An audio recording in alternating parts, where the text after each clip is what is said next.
नमस्कार, मैं हूं आरती और आप देख रहे हैं वीएनएम टीवी। आज 10 अक्टूबर है और 10 अक्टूबर के दिन हर साल मनाया जाता है वर्ल्ड मेंटल हेल्थ डे। इस दिन को सेलिब्रेट करने के पीछे का एक बहुत बड़ा मकसद है। मेंटल हेल्थ को लेकर लोगों के दिमाग में जो गलतफहमियां हैं, एक उसे दूर किया जाए और इससे पीड़ित लोगों को किस तरह हम मदद कर सकते हैं, उसकी अवेयरनेस सोसाइटी में क्रिएट करी जाए। वो कहते हैं ना कि mental health is not a destination, it's a process. It's okay to say that I am not okay. हम हमेशा घबराते हैं कि हम क्यों किसी को बताएं या क्यों जताएं कि हम सही नहीं हैं, लेकिन इसमें गलत क्या है? जब तक आप मानसिक तरीके से सही नहीं फील करते, अच्छा फील नहीं करते, आप शारीरिक तरीके से भी अच्छा फील नहीं कर पाएंगे। बड़ों को तो हम ये सब चीज़ें समझाते ही रहते हैं, लेकिन जब हम बात करते हैं बच्चों की, तो बच्चों में मेंटल हेल्थ कितनी इम्पॉर्टेंट है और कितना ज़रूरी है कि उन्हें एक आउटलेट मिलना चाहिए। आज इसी टॉपिक पर चर्चा करने के लिए हमारे साथ दो एक्सपर्ट्स स्टूडियो में मौजूद हैं। आइए उनसे मुलाकात करते हैं। आपका स्टूडियो में बहुत बहुत स्वागत है। और डॉक्टर स्वाति के साथ जुड़े हैं रुचिका जैन। रुचिका जी, आपका भी बहुत बहुत स्वागत है। डॉक्टर स्वाति जो हैं, ये काउंसलर एंड टीचर हैं। पिछले 20 सालों से इस क्षेत्र में अपना योगदान दे रही हैं। मैम पीएचडी किया हुआ है इन्होंने डेवलपमेंटल साइकोलॉजी में। ये विजिटिंग फैकल्टी है एमएस यूनिवर्सिटी की और ये काउंसलर हैं Tata Institute of Social Sciences Mumbai के साथ, और ये हेल्थ फैसिलिटेटर भी हैं one of the leading pharma companies of India. Ma'am once again welcome to the show.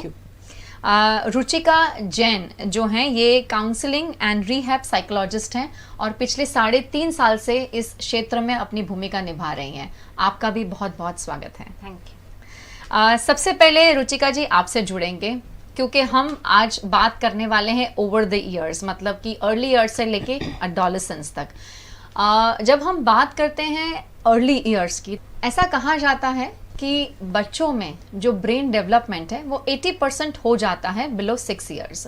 आपका क्या कहना है उस पर? डेफिनेटली काफ़ी सारी रिसर्चेस यही बताती है कि बच्चे के बॉर्न होने से लेके 5-6 ईयर्स तक जितना ज़्यादा ब्रेन डेवलपमेंट होता है, उतना और कभी एक साथ ब्रेन डेवलपमेंट नहीं होता है जी। ऑफ कोर्स बच्चे ब्रेन सेल्स, जितने ब्रेन सेल्स होते हैं एक एडल्ट में, उसके साथ बॉर्न होते हैं, पर ये ब्रेन सेल्स के जो कनेक्शंस हैं ये अर्ली चाइल्डहुड में डेवलप हो रहे हैं with in first 6 years of life.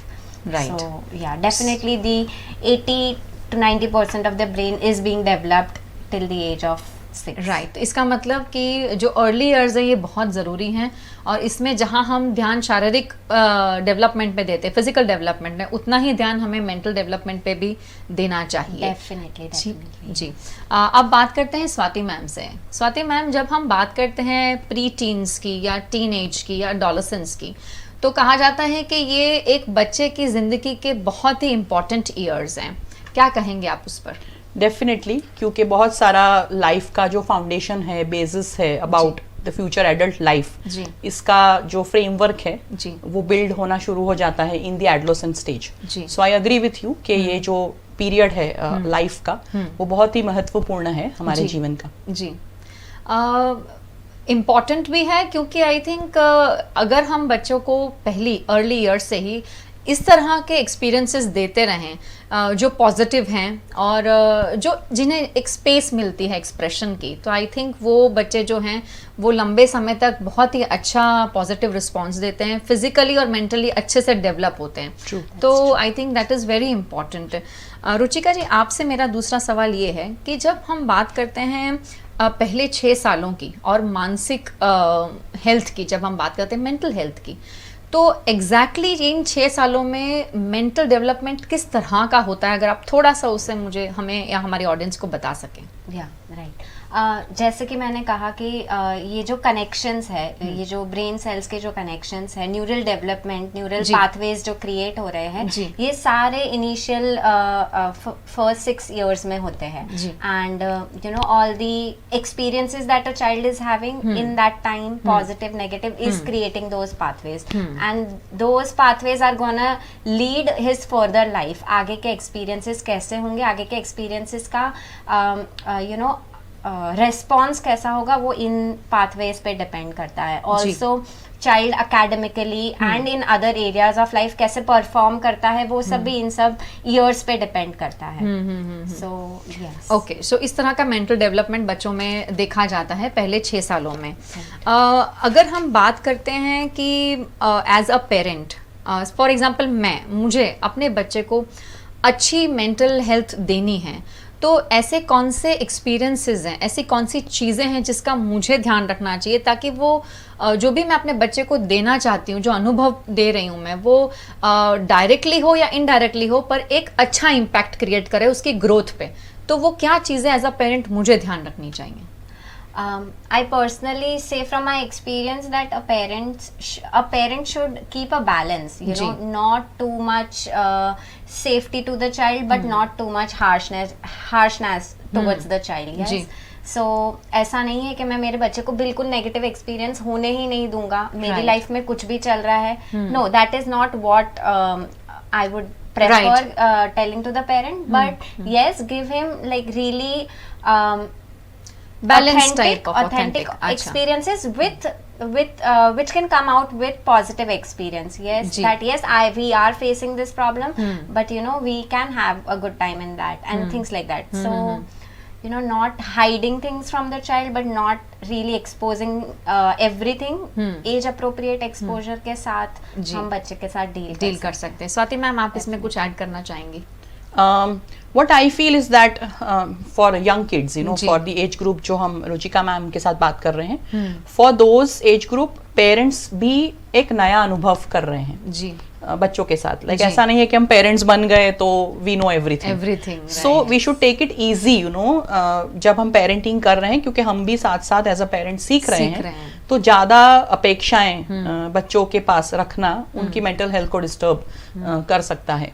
सो जिस तरह से चाइल्ड जो वातावरण में खिल रहा है उसको फ्रीली खिलने दे, वो थोड़ा सा नज करे जहां जहां जरूरत है. That would be the best parenting in the early years, I would से. मतलब बहुत ज्यादा पॉजिटिव भी नहीं और बहुत ज्यादा नेगेटिव भी नहीं. Too much care and completely leaving the child on its own, जैसे जंगल में छोड़ दिया, ऐसा भी नहीं होना चाहिए. एक्सट्रीम एंड्स नहीं होने चाहिए. Exactly. So it has to be balanced. Yes. Also, you know, when we see, we do not like for every profession we have schools, we have college, but this is a profession that you do not learn anywhere. Correct. So now your experiences are new every time.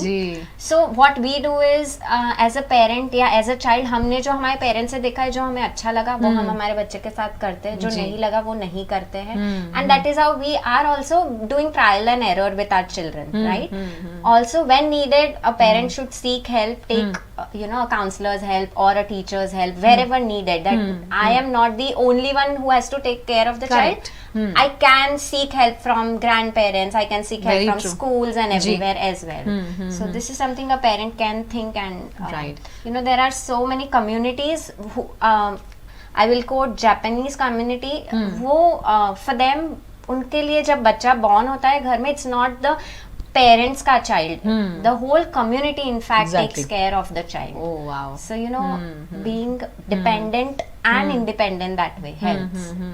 और I think जब early years में होते हैं, और जैसे Swati ma'am ने भी कहा कि पेरेंट भी सीख रहा है उस समय में, तो हमें भी नहीं पता होता है कि भाई जो मैं कर रहा हूँ वो सही है या गलत है. तो उसमें कई बार हमें दादी या नानी जो गाइड करती हैं तो हम वही पाथ फॉलो करते हैं. और वो कहते हैं ना कि पेरेंटिंग की कोई डेफिनेशन नहीं है, इट्स अ लर्निंग प्रोसेस. मतलब आप जैसे जैसे एज अ पेरेंट ग्रो होते हैं, बच्चा आपके साथ ग्रो हो रहा है, आप भी सीखते हैं, बच्चा भी सीखता है. गलतियां हर किसी से होती हैं, पर एज अ पेरेंट जब हम गलती एक्सेप्ट कर लेते हैं ना, तो बच्चे के लिए भी वो एक्सेप्ट करना बहुत इजी बन जाता Exactly. है। पर जब हम ही उससे बोलते हैं कि नहीं, गलती होने के बावजूद भी हम अपने हाथ ऊपर कर लेते हैं, तो बच्चा भी कहीं ना कहीं वो मैसेज तो देखता ही है, और फिर वो भी वही चीज़ एज अ रोल मॉडल हमें चुनता है, तो वही चीज़ कॉपी करने की ट्राई करता है। जब हम बात करते हैं एडोलेसेंस की, और स्पेशली इस एरा की जब हम बात करते हैं, 21वीं सेंचुरी की जब हम बात करते हैं, तो टीनेजर्स, एडोलेसेंस का जो टॉपिक है वो हर पेरेंट के मुंह से निकलता है कि मेरे बच्चे के साथ ये तकलीफ हो रही है, मैं क्या करूं, मुझे कुछ समझ नहीं आ रहा। तो किस तरह के इश्यूज आप फेस करते हैं as a counsellor, as a psychologist? Parents क्या इश्यूज लेकर आपके पास आते हैं?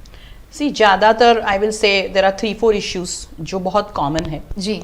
The first issue that parents come to me with is कि क्या हमारा बच्चा पढ़ेगा और क्या पर्याप्त पढ़ाई करेगा, ऊंचा शिक्षण लेगा या नहीं। सो एजुकेशन से रिलेटेड, एजुकेशनल अचीवमेंट से रिलेटेड बहुत सारे कंसर्न्स होते हैं पेरेंट्स। अच्छा।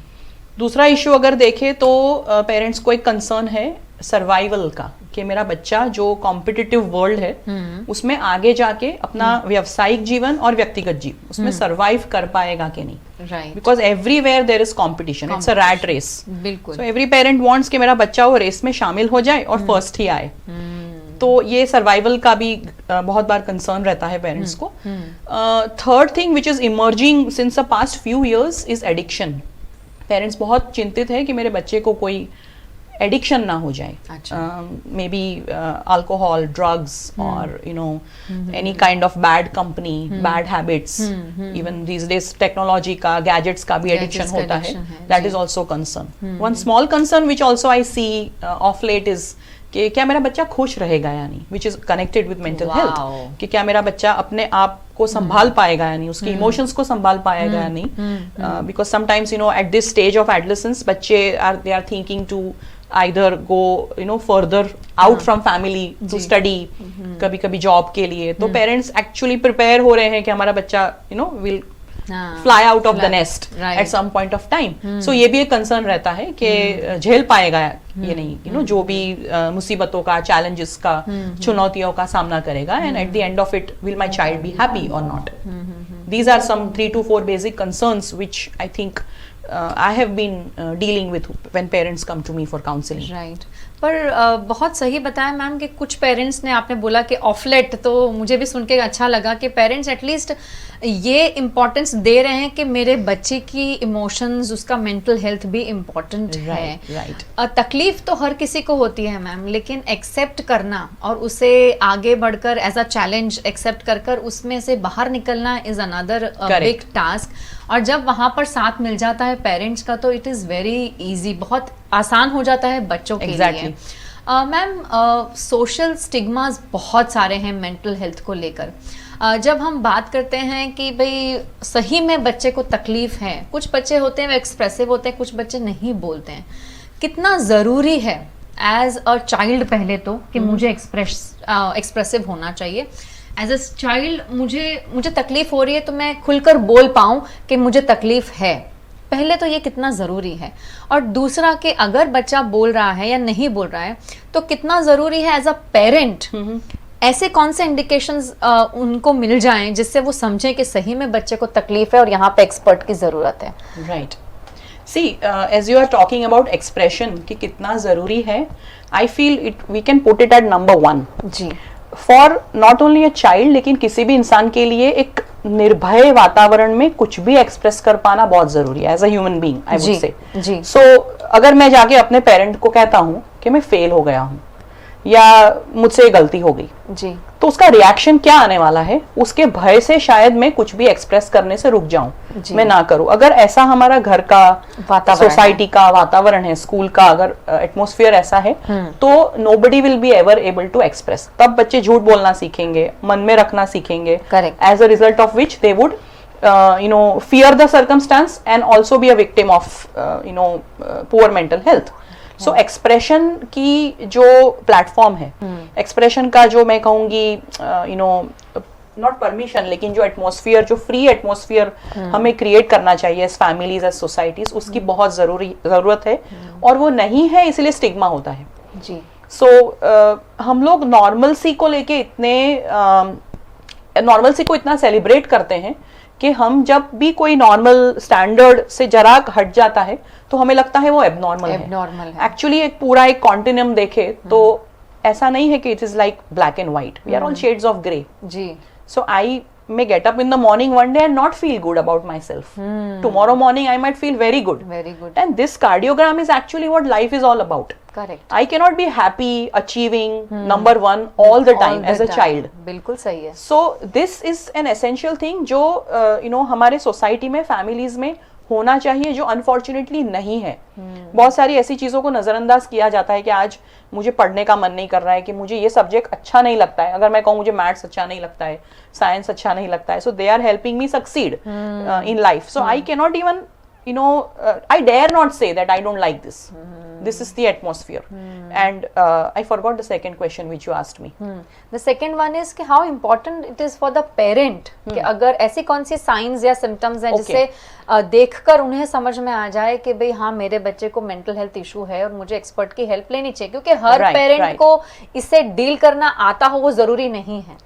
Okay. तो किस तरह से होगा? Right. See, first of all, I would say that as a parent, as a family, as extended families, हम सबको एक awareness होनी चाहिए कि हर एक जो लाइफ की स्टेज है, जैसे चाइल्डहुड है, एडोलेसेंस है, एडल्टहुड है, एल्डरली है, उसमें कुछ ना कुछ कैरेक्टरिस्टिक्स होती है और उसके माइलस्टोन्स होते हैं। We should be aware of it. मान लो बहुत छोटा बच्चा बहुत सारे प्रश्न पूछता रहता है, तो ऐसा नहीं है कि वो लाइफ टाइम ऐसा करने वाला है। धीरे धीरे जब एक स्टेज होता है, ट्रांजिशन होता है, तो some things will gradually disappear and new things will come up.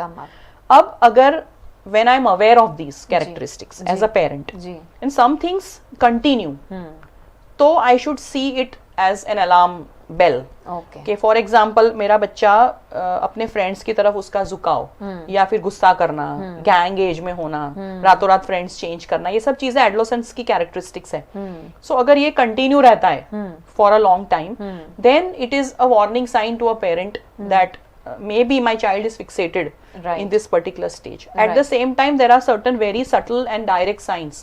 बच्चा बहुत लंबे समय तक यानी 1-2 महीने तक उदास रहता है, सोशली कट ऑफ हो जाता है, किसी से बात करने के लिए बाहर उसको मन नहीं कर रहा है, ईटिंग ट्रबल्स होते हैं उसको, स्लीपिंग इश्यूज होते हैं, या तो बहुत ज्यादा पूरा दिन सोता ही रहता है या जरा भी नहीं सोता है, आउटबर्स्ट्स ऑफ एंगर, अपने आप को हार्म करना, किसी और को हार्म करना, ये सब साइंस है, warning science. When a parent should take it seriously and address these issues either themselves if they are equipped और सी अ थेरेपिस्ट और a counsellor if required.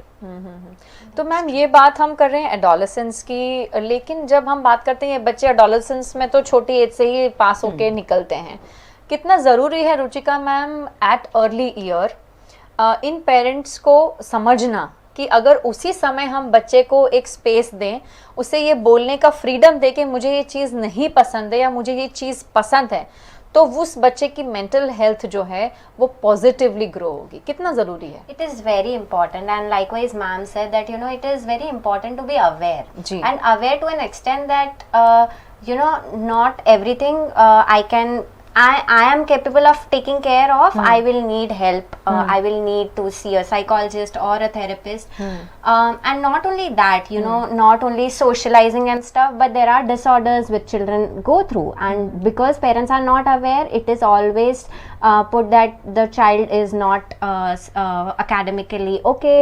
He is doing he is not doing well, and he fails and all of that. But you do not understand that the child might have issues.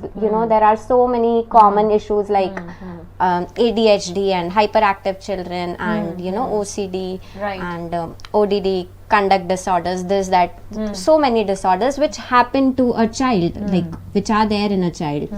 But because there's no awareness, because parents are fearful of going to a psychologist, seeing and naming the child that this child has a problem, we would never say that, or we would never be afraid of saying that I have diabetes or my child has thyroid or something like that. But a parent would always be scared of saying that, okay, my child has autism or my child has ADHD or so many different disorders. So being aware, being as a society, being okay with people having different kind of mental disorder, being acceptable. तो ये सारी चीजें हमें ध्यान रखनी चाहिए। अगर ये सब स्पेस मिलता है एज अ चाइल्ड हमें, तो हमारी जर्नी मतलब एज अ पेरेंट भी हमारी स्मूथ हो जाती है, क्योंकि हम एक्सेप्ट कर लेते हैं कि हमारा बच्चा ऐसा है, और आई थिंक कुछ समय के बाद अगर उनके साथ काम किया जाए मैम, तो वो बच्चा इसमें से बाहर भी निकल सकता है ना, तो वो बहुत इजी बन जाता from होगा। the illness, yes, yes. from the disorder, you cannot take out the child. I mean, Right. disorders cannot be taken हाँ, out. not from disorder, Manageable, like right. like diabetes, हाँ you ji. manage diabetes. You ji. cannot remove ji. diabetes, ji. but a fever that can be removed. I mean, right. you know, that can be worked on. Right, So that right. way, illness. उस पे काम कर सकते हैं, जी। but not a disorder which is there with a child. You know, you have to manage that. So a lot of behavioral changes. Behavioral Behavioral issues। changes, ji yeah, ji yeah. जी। लेकिन कितने हद तक parents accept करते हैं कि तकलीफ पहले तो पेरेंट में है, बच्चे में तो तकलीफ बाद में आती है। जहाँ तक मुझे भी पता है कि हम स्टार्टिंग में बच्चों को इजीली, आजकल देखिए बच्चा खाना खाने बैठता है तो गैजेट्स हम देते हैं कि चलो आप देखते देखते खाना खाओ, क्या ताकि मेरा काम आसान हो जाता है एज अ पेरेंट उसको खाना खिलाना। तो बच्चे ने तो मुझसे गैजेट नहीं मांगा था पर मैंने दिया, अब उसको आदत पड़ गई है, अब वो नहीं छोड़ रहा है। तो कितने पेरेंट्स आपके पास, जब भी आप बच्चों के साथ डील करती हैं तो आप जब बताती हैं तो कितने पेरेंट्स पहले एक्सेप्ट करते हैं? Are they ready to accept their mistake first? इतने ऐसे इतनी परसेंटेज कितनी होती है ऐसे पेरेंट्स की? Even if they accept it, it's like they do not have other ways, is what they say. Like नहीं खाता है मैडम, क्या करें? या मैडम जॉइंट फैमिली है, दे देते हैं, या मैडम दूसरे बच्चे कर रहे हैं तो मांगता है, अब हम कैसे ना बोले? और a very common thing is to make things easy, you know, खा लेता है, निपट जाता है काम। Also when फिर the यही चीज एडिक्शन बन जाती है Yeah, मैम, जब तक exactly. बड़े बनते हैं, टीन एज आती है, एडोलेसेंस आती है, फिर तब तो ये मेजर इश्यूज बन जाते होंगे। Exactly. जी। तो उस समय हम बोल देते हैं ना बहुत आसान से कि भी बच्चे की तकलीफ है, पर तकलीफ बच्चे की एग्जैक्टली होती नहीं है। शुरुआत कहीं हमसे ही गलती हो जाती है जहां पर हम, और हाँ जहां आप डिसऑर्डर की बात करते हैं वो तो जेनेटिक भी हो सकता है, It can be वो genetic, कहीं से भी आ सकता है, लेकिन हाँ ये इसका जो इम्पैक्ट है बच्चे पे वो हर तरीके से होता है। वो हमारा घर का एनवायरनमेंट है या हमारे आसपास के जो लोग हैं, बच्चा क्या देखता है, क्या सुनता है, क्या एक्सपीरियंस करता है, उन सब के ऊपर ये इसका इम्पैक्ट उसकी ग्रोथ पर पड़ता है। राइट स्वाति मैम, जब हम बात करते हैं एडोलेसेंस की, और हमने बात करी, आपने बताया कि टिपिकली उनके इस तरह के इश्यूज होते हैं, कोविड में ये चीज़ें वर्स्ट होती गई और हमारे पास कोई और ऑल्टरनेटिव भी नहीं था क्योंकि बच्चों की ऑनलाइन स्कूल स्टार्ट हो गई, फिजिकल स्कूल्स बंद हो गई। किस तरह के इश्यूज पेरेंट्स आपके पास लेकर आए बच्चे की मेंटल हेल्थ को लेकर? Okay. One thing was that screen time increased drastically. जैसे आप ऑनलाइन टीचिंग की बात कर रहे हो तो बच्चा ऑनलाइन पढ़ाई कर रहा है, वी डोंट नो कि सच में पढ़ाई कर रहा है या गेम खेल रहा है। और viewing of web series like Netflix, Amazon prime के ऊपर ये सब भी बढ़ गया। एट द सेम टाइम क्योंकि बाहर जाने के एक्सपीरियंसेस कम हो गए, so lot of children also came with behavioural issues like feeling sad, extremely angry, depressed, low, you know, throwing temper tantrums on parents कि मुझे बाहर जाना है। So ये सब issues during the lockdown बढ़ गए। During the lockdown हमारे पास एक fear था और एक situation थी कि हम बाहर नहीं जा सकते थे, तो वहाँ पे watching the screen was normal। सब complacent हो गए, lazy हो गए, you know, कि ऐसा ही चलने वाला है। हम धीरे धीरे बाहर आ रहे थे और second wave आया तो ऐसा लगा कि ये तो वही बहुत लंबा चलने वाला है। अब जब धीरे धीरे चीजें खुलने लगी है, so people are not able to accept कि अब ये you know we are back on the track and we have to you know focus on our goal, education, anything that is important. So अभी जो समय है उसमें लोगों को उसी कंफर्ट जोन में रहना है, बच्चों को स्पेशली। और यू नो एडोलेसेंस को लग रहा है, यू नो बहुत सारे बच्चे मुझे ऐसा कहते हैं, हमें तो लगा हमारी एग्जाम ही नहीं होगी, तो हमें तो लगा हमारा सिलेबस काट देंगे, तो हमने पढ़ाई नहीं की। बाकी सबका तो सिलेबस काटा, हमारा तो कम नहीं किया, हमको तो डबल। अभी सबको दो, कुछ लोग तो एग्जाम के बिना निकल गए, हमको तो पढ़ना पड़ेगा। सो ये पढ़ना पड़ेगा ऐसा you know it's being looked upon as a burden now because of the 1.5 years जो हमने ऐसा बिताया, जहाँ पे वो घर में बैठ के कुछ ना करना को नॉर्मल समझ में यू नो समझ लिया लोगों ने। So you know these kinds of things about being addicted to the screen, getting angry, you know eating a lot, not exercising, उससे ओबेसिटी होने लगी यू नो बच्चों को, और ऐसा एक लेजी एटीट्यूड हो गया कि अभी ऐसे ही चलने वाला है। And now that things are okay, parents are finding it very difficult, क्योंकि पेरेंट्स ने भी यही किया है ये समय में। जी। जैसे आपने कहा कि एक आदर्श जो रोल मॉडल है, तो हमने भी यही किया एज पेरेंट्स कि हमारे पास कुछ था नहीं, तो सबसे ज्यादा नेटफ्लिक्स का बिजनेस इसी समय में बढ़ा है जी। तो when I am myself watching the screen, how do I tell my child that you don't watch it?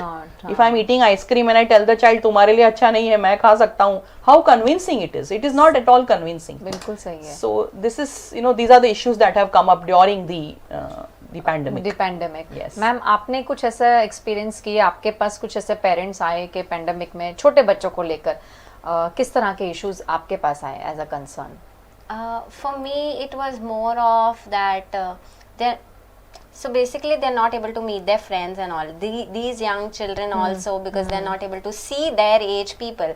So what I understand of nursery schooling and all is, back in times we did not have nursery and all, because we used to live in joint families. You used to have that age group around you. ठीक है? अब schools है क्योंकि you do not see those kind of people around you, so then you go to school 4 hours, you are with your age people. So and now because these children घर में 5 adult, nobody like them, nobody this tiny and so उनके साथ बैठ के खेलने वाला कोई नहीं है ऐसा। yeah. Ji. So that lack in a child creates a lot of troublesome problems. So basically as psychologists हम believe करते हैं कि no attention, so bad attention is better than no attention. तो पेरेंट बिल्कुल अटेंशन ना दे तो मैं bad तरीके से तो अटेंशन ले लूं, so all those behavioural problems. जी जी, सब मिलकर अगर पहले अपने वेलबींग पे काम करें तो आई थिंक बच्चा भी वो पॉजिटिव एटीट्यूड देखता है, वो पॉजिटिविटी वाइब्स उसको भी मिलती हैं, तो बच्चा भी वो चीज़ें धीरे धीरे धीरे अपने दिनचर्या में लाने की कोशिश करता है और उनको फॉलो करने की कोशिश करता है। तो इट्स ओके टू से आई एम नॉट ओके। तो अगर आप इस चीज़ को एक्सेप्ट कर लेंगे तो बच्चे भी बहुत जल्दी कर लेंगे, और इसमें कभी देर नहीं हुई। अगर आपको आज ही महसूस हुआ कि कुछ गलत हो रहा है, आज से ही इस पे काम करना शुरू कर दीजिए। अगर आपको हेल्प चाहिए तो जिस तरह स्वाति मैम है या रुचिका जी हैं, ऐसे हमारे सिटी में बहुत सारे और भी काउंसलर्स और साइकोलॉजिस्ट अवेलेबल हैं। आप किसी की भी मदद ले सकते हैं। अगर आप इनका संपर्क करना चाहते हैं तो आप हम तक पहुंचिए, हम इनके एड्रेस, इनके कॉन्टैक्ट नंबर्स आपको उनकी परमिशन से ज़रूर शेयर करेंगे। और wishing you all a very happy and positive mental health day. Thank you so much ma'am, आप दोनों का बहुत बहुत शुक्रिया हमारे साथ आज अपना टाइम और एक्सपर्टीज शेयर करने के लिए। VNM TV यूट्यूब चैनल को अगर आपने सब्सक्राइब नहीं किया है तो प्लीज़ कर लीजिए, इसे लाइक करिए, शेयर करिए और ज़्यादा से ज़्यादा शेयर करने की कोशिश कीजिए ताकि यहाँ पे आने वाली सारी जितनी भी इंफॉर्मेशन है उससे आप अप टू डेट रहें। अब अगले हफ्ते आपसे फिर मुलाकात होगी, तब तक के लिए नमस्कार।